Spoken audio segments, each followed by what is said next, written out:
प्रश्नों जवाब में हमारा चैप्टर चल रहा था some basic concept of chemistry. उसमें आज जो मैं न्यूमेरिकल बताने वाला हूं ये इस चैप्टर का सबसे टफ क्वेश्चन है। बच्चों को बहुत कम समझ में आता है, बेहद टफ क्वेश्चन है, इसलिए ध्यान से समझें। इस चैप्टर का सबसे कठिन क्वेश्चन में से एक क्वेश्चन। क्या क्वेश्चन है? 1.84 gram mixture of calcium carbonate and magnesium carbonate. कह रहा है कैल्शियम कार्बोनेट और मैग्नीशियम कार्बोनेट मिलाकर 1.84 ग्राम है। Upon heating gave 0.96 gram residue. इस मिक्सचर को हीट करने पर 0.96 ग्राम रेजिड्यू बनता है। तो कह रहा है बताओ इस मिक्सचर में क्या परसेंटेज है कैल्शियम कार्बोनेट की और मैग्नीशियम कार्बोनेट की। क्वेश्चन समझ में आ गया है? कैल्शियम और मैग्नीशियम कार्बोनेट मिलाकर 1.84 ग्राम है और इसको हीट करने पर आपको 0.96 ग्राम रेजिड्यू मिल रहा है। तो आपको बताना है 1.84 ग्राम मिक्सचर में कैल्शियम कार्बोनेट कितने ग्राम है, मैग्नीशियम कार्बोनेट कितने ग्राम है, उनका परसेंटेज क्या है कैल्शियम कार्बोनेट का और मैग्नीशियम कार्बोनेट का। ठीक, तो कैल्शियम और मैग्नीशियम कार्बोनेट मिलाकर 1.84 ग्राम है। तो पहला टारगेट है 1.84 में से कैल्शियम कार्बोनेट कितना, मैग्नीशियम कार्बोनेट कितना, फिर दूसरा टारगेट है उनकी परसेंटेज निकालना। तो देखो बच्चों इसे करना शुरू कर रहे हैं। ये इनके एटॉमिक मास दे रखे हैं। क्वेश्चन नोट कर लीजिए। कर लिया? तो इसमें खास बात यह है मिक्सचर जो है वो 1.84 ग्राम है।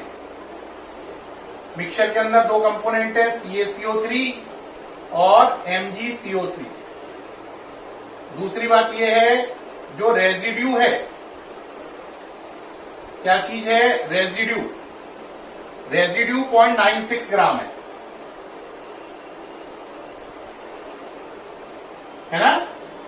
आपको क्या निकालना है? परसेंटेज निकालनी है CaCO3 की और परसेंटेज निकालनी है MgCO3 की। यह आपका लक्ष्य है। करना शुरू कर रहे हैं, हटा रहे हैं इसे। पहले हम सोचते हैं कैल्शियम कार्बोनेट। कैल्शियम कार्बोनेट का मॉलिक्यूलर मास निकाल लो। Ca का 40, कार्बन का 12, 3O का 48, टोटल 100 आ गया। MgCO3 का निकाल लो। Mg का 24, C का 12, 3O का 48, टोटल 84 ग्राम। ये इनके क्या निकला है? Molecular mass. अब जरा सोचो CaCO3 को हीट किया आपने, क्या बना? CaO प्लस CO2 बना। अगर ये 100 ग्राम हो CaCO3 तो Ca 40, O 16, 40 और 16 56 ग्राम। और ये 100 होगा तो ये 56 होगा। अब ये दोनों मिलाकर कितने हैं? 1.84 है ना? तो हमने मान लिया अगर ये दोनों मिलाकर 1.84 है तो हमने मान लिया कि CaCO3 X है और MgCO3 कितना है? 1.84 माइनस X, क्योंकि दोनों मिलाकर 1.84 है तो इसे X मान लो। तो ये 1.84 माइनस X हो गया। अब सोचो ये 100 तो ये 56, अगर ये X ग्राम तो ये कितना हुआ? तो आप कहोगे ये कितना हुआ? 56X upon 100। इसमें CO2 आपको मालूम है उड़ जाएगी, तो इसका मतलब ये क्या है? रेजिड्यू। रेजिड्यू का मतलब जो बचा रहेगा वहां पर। CO2 उड़ गई तो ये रेजिड्यू है। तो मैंने पता कर लिया कि अगर ये चीज 100 ग्राम है तो ये 56 ग्राम है, अगर ये X ग्राम है तो इतना रेजिड्यू बनाएगा। तो X ग्राम ने CaCO3 के X ग्राम ने इतना रेजिड्यू बनाया। अब आप MgCO3 पे चलो। MgCO3 जो है उससे बनेगा हीट करने पर, ये हीट का निशान है, ट्राइंगल जो बना है ना, ये हीट का निशान है MgO प्लस CO2। MgCO3 अभी बताया था कितना है? 84। और ये 84 है तो ये 24 प्लस 16 कितना है? 40 ग्राम। ये 84 ग्राम तो ये 40 ग्राम। और क्वेश्चन के अकॉर्डिंग ये कितना है? 1.84 माइनस एक्स। तो अगर ये 1.84 माइनस एक्स ग्राम है तो ये कितना होगा? ये होगा 40 इंटू 1.84 माइनस एक्स अपॉन 84 ग्राम कौन रेजिड्यू, क्योंकि CO2 यहां से उड़ जाएगी। अब देखो एक रेजिड्यू इसने बनाया, एक रेजिड्यू इसने बनाया, इन दोनों रेजिड्यू को अगर हम जोड़ दें तो दोनों रेजिड्यू का वेट कितना आएगा 0.96। तो एक रेजिड्यू CaCO3 ने बनाया CaO और एक रेजिड्यू MgCO3 ने बनाया MgO। इन दोनों रेजिड्यू का वजन मिलाकर 0.96 के इक्वल कर देंगे और वहां से x को कैलकुलेट कर लेंगे। किसको? x को। तो प्यारे बच्चों बताओ कैसे करेंगे? ये सारा नोट कर लीजिए भाई, जगह खाली चाहिए। अब देखो ये हटा रहे हैं जगह। बोलो पहली चीज, पहला रेजिड्यू कितना है 56x अपॉन 100।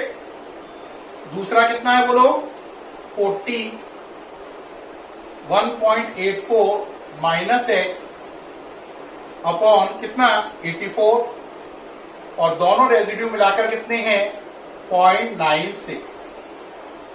यहां से आपको x को कैलकुलेट करना है। करिए भाई, ये हटा दें, करना शुरू करिए।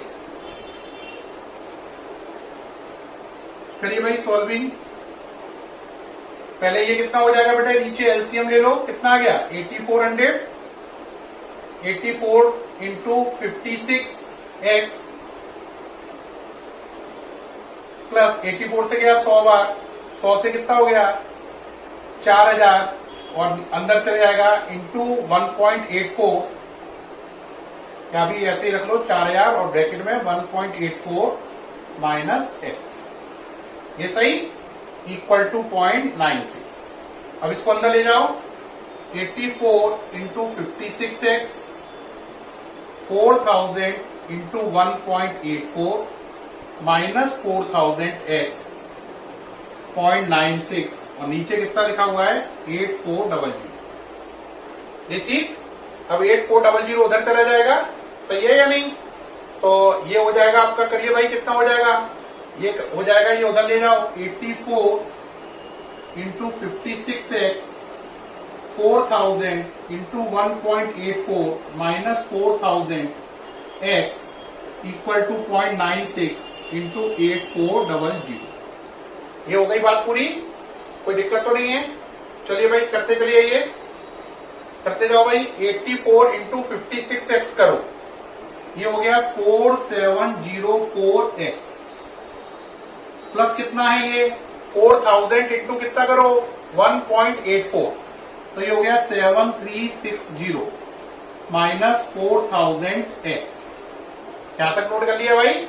अब इसका कर लो, इन दोनों का मल्टीप्लाई 8064 आएगा। कितना आएगा 8064। अब प्यारे बच्चों देखो इसको, अब ये वाली चीज है, इसमें से इसे माइनस कर लो, देखो तो ये हो गया 47, ये सही है। अब ये उधर जाएगा तो ये माइनस का हो जाएगा 8064 माइनस 7360। इसमें से इसे माइनस करो तो बहुत सिंपल नजर आ रहा है, 704x आ गया। x कॉमन ले लेना, तो कितना आ गया 704। इसको इसमें से घटाओ तो ये भी 704 ही आ रहा है। तो x की वैल्यू कितनी हो गई बोलो, यहां से x की वैल्यू हो गई 704 अपॉन 704। ऊपर थोड़ी जगह बना लें, चलिए भाई बनाइए जगह, है ना? तो ये जगह बना ली भाई। चलिए भाई x की वैल्यू कितनी हो गई यहां से 704 ओवर 704 डेट इज 1 आ गई। तो 1 ग्राम हो गया x। आपने CaCO3 को कितना माना था, देखो दे रहा x माना था, तो CaCO3 हो गया 1 ग्राम। MgCO3 को कितना माना था 1.84 माइनस x, तो 1.84 माइनस 1 डेट इज 0.84 ग्राम। तो हमारा निकल आया कि 1.84 में से CaCO3 1 ग्राम है और 1.84 में से MgCO3 0.84 ग्राम है। ये पूरा सॉल्व हो गया। ये सारा मैंने आपको सॉल्व करके दिखाया है। आप स्टेप बहुत सरल बनाए हैं, एलसीएम वगैरह लेके दिखाया है, कर सकते हैं। उम्मीद है आपने सारा नोट कर लिया है। आगे बढ़े। अब क्या निकालनी है, परसेंटेज। परसेंटेज पहले CaCO3 की निकालो। CaCO3 कितना है 1 ग्राम आउट ऑफ 1.84, परसेंटेज के लिए 100 का मल्टीप्लाई कर दिया, कितने का? 100 का। सॉल्व कर लो, 54.35%। अब परसेंटेज निकालो MgCO3 की। MgCO3 कितना है? 0.84 आउट ऑफ 1.84 इंटू 100 कर दो, परसेंटेज निकाल लो 45.65%। तो इस तरीके से CaCO3 का वजन 1 ग्राम है और उसकी परसेंटेज 54.35 है। ये उसका वजन है, ये उसकी परसेंटेज है। MgCO3 का वजन है 0.84 ग्राम और उसकी परसेंटेज है आपकी 45.65%। ये सामने से हट गया हूं जिससे आपको कोई दिक्कत ना आए, आप साफ सुथरा लिख पाए और पूरा नोट कर पाए। कर लीजिए जल्दी से, नेक्स्ट न्यूमेरिकल के लिए आगे बढ़ेंगे। इसका सबसे इंपॉर्टेंट और कठिन न्यूमेरिकल में था, मुझे उम्मीद है समझ में आ रहा होगा। हटा रहा हूं, हटा दूं? अरे भाई हटा दें, चलिए इरेज करिए इसे। हाँ, अब नेक्स्ट न्यूमेरिकल पे चलेंगे, इसको क्लियर कर रहे हैं और नेक्स्ट न्यूमेरिकल के लिए प्रोसीड कर रहे हैं। पहले इसको क्लियर कर लीजिए साफ सुथरा, है ना, वरना क्लियरिटी नहीं रहेगी। ठीक, क्वेश्चन है next, calculate the mass of sodium, calculate the mass of sodium which contain same number of atoms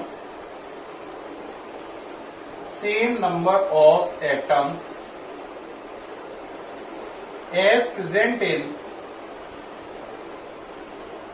40 gram of calcium।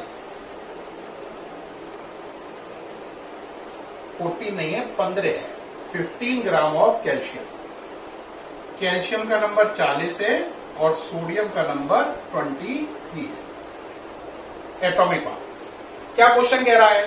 कह रहा है सोडियम का कितना मास लें कि उसके अंदर उतने ही एटम हो जितने 15 ग्राम कैल्शियम में। यानी 15 ग्राम कैल्शियम में जितने एटम है, अगर उतने एटम सोडियम के हों तो उसका वजन कितने ग्राम होगा? दोबारा सुनो, 15 ग्राम कैल्शियम में जितने कैल्शियम के एटम है, अगर उतने ही एटम हम कैल्शियम की जगह सोडियम के ले लें तो उसका वजन कितने ग्राम होगा? कैसे करेंगे बेटा? अगर एटम सेम करने हो, क्या करने हो? Same. If atoms are same तो सीधा सीधा मोल कॉन्सेप्ट लग जाता है, उसके अकॉर्डिंग सीधा फॉर्मूला हो जाता है mass of first over mass of second equal to atomic mass of first over atomic mass of second. अब चलो, पहली चीज का मास कितना है कैल्शियम का? 15। सोडियम का निकालना है। कैल्शियम का एटॉमिक मास कितना है? 40 और सोडियम का कितना है? 23। यहां से अब आप कहोगे आंसर कैलकुलेट कर लें। हाँ कर लो बच्चों। M2 equal to 15 into 23 upon 40। कुछ कैंसिल हो रहा है? 5 का टेबल लग रहा है मेरे ख्याल से। 5 3 जा 5 8 जा 3 का मल्टीप्लाई करो 69/8। ठीक है, 69 कितना आ गया? 69/8। अब तो मेरे ख्याल से कोई दिक्कत नहीं है, कर लोगे। 8.625 ग्राम। तो इसका मतलब है अगर कैल्शियम के 15 ग्राम में जितने एटम है, अगर उतने ही हम सोडियम में ले लें तो उनका वजन 8.625 ग्राम लेना पड़ेगा। किसका? सोडियम का। ये क्वेश्चन है, ये पूरा आंसर है, कुछ भी इरेज हुआ नहीं है। ये फॉर्मूला तभी वैलिड होता है जब दो चीजों में एटम्स क्या हो? सेम। तो ये फॉर्मूला लग जाता है। आप नोट कर लें, मैं सामने से हटा रहा हूं, जल्दी से करें, जल्दी जल्दी कर लो भाई, लेट नहीं करो। आगे बढ़े, चलिए भाई, ये क्वेश्चन इरेज किया। नेक्स्ट क्वेश्चन पे आए। नेक्स्ट क्वेश्चन पे आ जाए। नेक्स्ट क्वेश्चन है कैलकुलेट। कैलकुलेट, ये वाला क्वेश्चन तो हो गया आपका। नेक्स्ट क्वेश्चन पे चले। How many litre of CCl4 density 1.5 ग्राम पर ml या cc डेंसिटी की यूनिट है, must be measured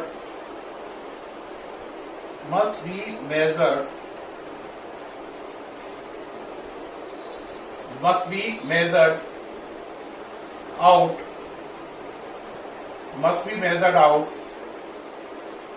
to contain 1 into 10 की पावर 25 Cl एटम्स। सामने से हटा हुआ हूं, क्वेश्चन पढ़ो। कह रहा है CCl4 के कितने लीटर चाहिए होंगे, यानी इसका वॉल्यूम लीटर में बताना है, जबकि आपके पास इतने सारे Cl एटम हैं। इतने Cl एटम हो तो बताओ CCl4 के लीटर कितने होंगे। इतने Cl एटम हो तो CCl4 के लीटर कितने होंगे, जबकि डेंसिटी गिवन है। पहले बच्चों इसमें करोगे क्या, पहले Cl के एटम से CCl4 का नंबर निकालो, CCl4 के नंबर से CCl4 का मास निकालो, CCl4 के मास से उसकी क्या निकालो, वॉल्यूम निकालो। क्या करोगे, Cl एटम से, आंसर कैसे बनेगा, Cl एटम से CCl4 निकालो, CCl4 का नंबर, उसके नंबर से उसका क्या निकालो, वेट, किसका, CCl4 का वेट या मास निकालो, उसके मास से उसका क्या निकालो, वॉल्यूम, किसका, CCl4 का। तो ये स्टेप बनेंगे, Cl एटम से CCl4 का नंबर, CCl4 के नंबर से CCl4 का मास, CCl4 के मास से उसका वॉल्यूम। तो आप कहोगे करेंगे कैसे, बेहद सरल है। देखो बेटा, पहले सोचो CCl4 कैसे मिलके बना है, C प्लस 4Cl। इसका मतलब एक CCl4 बनाना है तो आपको कितने Cl चाहिए, 4। तो इसका मतलब 4 Cl हो तो एक CCl4 बनेगा। आप पे Cl कितने हैं, 1 इंटू 10 की पावर 25 Cl है। तो CCl4 कितने होंगे, आंसर CCl4 होंगे आपके X। कितना हो गया, 1 इंटू 10 की पावर 25 इंटू 1/4। तो इस तरीके से ये क्या निकला है, X। X का मतलब CCl4 का नंबर, CCl4 का नंबर, कितने CCl4 है। अब आपको उसका क्या निकालना है, नंबर से क्या निकालना है, मास। क्या निकालना है, मास। तो मोल कॉन्सेप्ट लगाओ, नंबर ऑफ CCl4 अपॉन 6.022 10 की power 23 equal to mass of CCl4 upon atomic mass of CCl4। ये फॉर्मूला लगा दीजिए, नंबर यहां पे लिख दो, ये मालूम ही है, मास निकालना है। यहां से क्या निकालना है, मास। चलिए भाई करते हैं, ये हटा दें, चलो भाई बढ़ाओ, आगे बढ़ाओ जल्दी से। क्या निकालना है, मास। तो मास ऑफ CCl4 कितना हो गया, बोलो। मास ऑफ CCl4 हो गया यहां से दिस इंटू दिस, और ये जाएगा अपॉन में। तो नंबर ऑफ CCl4 कितना है, 10 की पावर 25/4। ये कितना है नंबर, अपॉन, क्या एक स्टेप बढ़ा दें, थोड़ा बढ़ा लो। नंबर ऑफ CCl4 कितने हैं, 10 की पावर 25/4। ये नंबर ये लिखा ही है। क्या निकालना है, मास ऑफ CCl4। तो मास ऑफ CCl4 निकालना है, ठीक है, मास ऑफ CCl4 निकालना है, ठीक है। और अपॉन क्या है, CCl4 का एटॉमिक मास नहीं, सॉरी, मॉलिक्यूलर मास। मॉलिक्यूल है ना, तो मॉलिक्यूलर मास आएगा। मॉलिक्यूलर मास निकालो CCl4 का प्यारे बच्चों। C का होता है 12 और Cl का होता है 35.5, और है कितने ये, 4। 4 का मल्टीप्लाई कर लो भाई जरा, 4 5 जा 20, 0 कैरी 2, 4 5 जा 20 और 2 22, कैरी 2 40, 142.0 यानी 154। ये इसका हो गया मॉलिक्यूलर मास, किसका, CCl4 का। तो यहां पर कितना आ जाएगा, 154। ओके रहा, सारा नोट करते जा रहे हैं, हटा रहा हूं, ये क्लियर कर दिया ये सारा। चलिए भाई, अब यहां से मास निकल आएगा, निकालो मास। कितना हो गया CCl4 का, हो गया 154 इंटू 10 की पावर 25 अपॉन 4 इंटू 6.022 10 की पावर 23। बेटा ये 25 है, ये 23 है, कितने का डिफरेंस हुआ, 2 का। तो ऊपर हो गया 154 इंटू 10 की पावर 2, नीचे 4 इंटू 6.022 को क्या मान लो 6, तो 154 इंटू 10 की पावर 2 अपॉन 24। कुछ कैंसिल हो रहा है तो 2 से कैंसिल कर लो भाई। 2 से कितनी बार गया? 12 टाइम। 2 7 जा 14, 77। तो ये हो गया 77 इंटू 10 की पावर 2 अपॉन 12। 12 का डिवाइड लगाओ। 12 6 जा 72, 12 6 जा, है ना, 12 6 जा 72, बचे कितने? 3। 12 6 जा 72, बचे कितने? 5, सॉरी 5 का मतलब 50 हो गया। तो 12 4 जा 48, बचे 2, 20 हो गया। तो 20 को 24 मान लो तो 6.42 10 की पावर 2। ये आंसर आ गया। क्या? मास ऑफ CCl4। क्या निकल आया? मास ऑफ CCl4 6.42 10 की पावर 2, डेट इज 642। ये निकल आया प्यारे बच्चों। कोई दिक्कत? कोई दिक्कत नहीं है। तो ये 642 ग्राम इसका क्या निकल आया? मास। मास निकल आया। आपको इसका क्या निकालना है? वॉल्यूम। हमें मालूम है मास इक्वल टू क्या होता है? Volume into density. मास की जगह 642, वॉल्यूम निकालना है। डेंसिटी कितनी थी? शुरू में ही बताई थी 1.5। तो ये हो गया 642 अपॉन 1.5। चलिए भाई सॉल्व करिए जरा। करो भाई, ये सॉल्व करिए। ये आ जाएगा आपका, सॉल्व करने पर करो जरा। ये हो जाएगा आपका 426 क्या ml। तो इसका वॉल्यूम आ गया 426 ml। लीटर में कन्वर्ट करोगे तो डिवाइड बाई 1000, यानी कि 0.426 लीटर। ये हो गया। तो प्यारे बच्चों, इस तरीके से हमने देखा क्या इसमें पूरा प्रोसीजर किया। ये पहले आप नोट कर लें, फिर प्रोसीजर को समझ लें। पहले क्या किया? पहले Cl का नंबर मालूम था। Cl के नंबर से CCl4 का क्या पता किया? नंबर। CCl4 के नंबर से CCl4 का मास, और CCl4 के मास से CCl4 का वॉल्यूम। तो Cl से CCl4 का नंबर, CCl4 से CCl4 का मास, CCl4 के मास से CCl4 का वॉल्यूम निकाल लिया। इस तरीके से ये हमारा काम कंप्लीट हो गया। ये सब आपको साफ नजर आ रहा है? नोट कर लीजिए जल्दी से। आई होप आपको सारा क्लियर हो रहा होगा। जल्दी कर लो, एक न्यूमेरिकल और एडजस्ट करना है। सामने से हट गया हूं, नोट करो जल्दी से। जल्दी से करें बच्चे, टाइम ना लगाएं ज्यादा।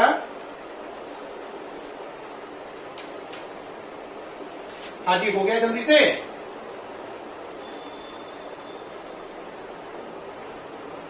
ठीक, नेक्स्ट क्वेश्चन चले।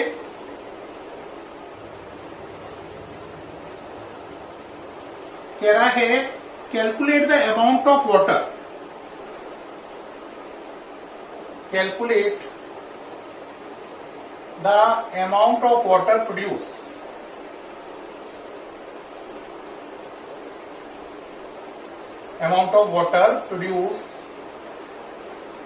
by combustion of 16 gram of methane, by combustion of 16 gram of methane। कह रहा है अगर 16 ग्राम मीथेन को जलाएं तो बताओ पानी कितने ग्राम बनेगा। क्या क्वेश्चन है? अगर आप 16 ग्राम मीथेन को जलाएं एयर में तो पानी की अमाउंट कितनी बनेगी। प्यारे बच्चों, मीथेन का फॉर्मूला होता है CH4। जब ये एयर से रिएक्शन करता है तो बैलेंस इक्वेशन बनेगी C का CO2, 4H का 2H2। अगर आप इसको बैलेंस करें तो ये इक्वेशन बनेगी। ठीक, ये इक्वेशन बैलेंस इक्वेशन है। अब जरा सोचो, CH4 का यहां पर कितना लिखा है? 1। तो पानी का कितना लिखा है? 2, है ना। यानी जब ये 1 है तो ये कितना है? 2। अब जरा, यानी इसका 1 मोल है तो इसके कितने मोल बनने हैं? 2। अब सोचो CH4 का मोल कैसे बनाएंगे? मोल का मतलब होता है मास ओवर मॉलिक्यूलर मास। तो इसका मास कितना है क्वेश्चन में? 16। और इसका मॉलिक्यूलर मास निकाल लो CH4 का, 12 + 4 16। तो इसका मतलब इसका 1 मोल है क्वेश्चन में। कितना है? 1। अब आप देख रहे हैं अगर ये 1 है तो ये 2 है। क्वेश्चन में 16 ग्राम में इसका कितना मोल है? 1। ये 1 है तो ये 2 है। इसका 1 मोल है तो इसके कितने मोल बनेंगे? 2 मोल। तो इसका आंसर हो गया 2 मोल। और हम जानते हैं पानी 1 मोल का मतलब 18, और तो 2 मोल का मतलब कितना हो गया 36 ग्राम। बात क्लियर हुई या नहीं? कहोगे नहीं हुई, दोबारा समझो। ये बैलेंस इक्वेशन हुई, यहां तक तो कोई दिक्कत ही नहीं है। अब मैंने सोचा CH4 के मोल कितने ग्राम है? ये 16 ग्राम। तो 16 ग्राम में इसका 1 मोल बना। अगर ये 1 है तो ये 2 है, तो 16 ग्राम में इसके मोल कितने? 1 ही तो है। ये 1 है तो ये 2 है। आप पर इसके मोल कितने? 1। तो इसका मोल अगर 1 है तो इसके मोल कितने बनेंगे? 2। बेटा दोबारा समझो, अगर CH4 1 है तो वाटर 2 है ना। 16 ग्राम में CH4 1 मोल है, तो पानी के कितने मोल बनेंगे? 2 मोल, क्योंकि इनका रेशियो है 1:2। अगर ये 1 मोल है तो ये 2 मोल है, अगर ये 1 मोल है तो ये 2 मोल है। 16 ग्राम में इसका मोल असली में कितना है? 1। तो इसके मोल कितने हुए? 2। अब मोल पानी के 2 हैं। पानी के 1 मोल का वजन कितना होता है? 18। तो 2 मोल का कितना होगा? 18 का दुगना, यानी कि 36 ग्राम। तो यहां से अमाउंट ऑफ वाटर प्रोड्यूस का आंसर कितना आ गया? आंसर 36 ग्राम वाटर बनेगा। कितना बनेगा? 36 ग्राम वाटर बनेगा। तो प्यारे बच्चों, इस वीडियो में हमने 4 न्यूमेरिकल को किया। चारों अपने आप में आउटस्टैंडिंग न्यूमेरिकल थे, और मुझे पूर्णतः उम्मीद है कि आपको सारे न्यूमेरिकल समझ में आए होंगे। अब आपसे फिर मुलाकात होगी नेक्स्ट वीडियो में। तब तक के लिए सभी बच्चों को बाय। और अगर कोई दिक्कत आए तो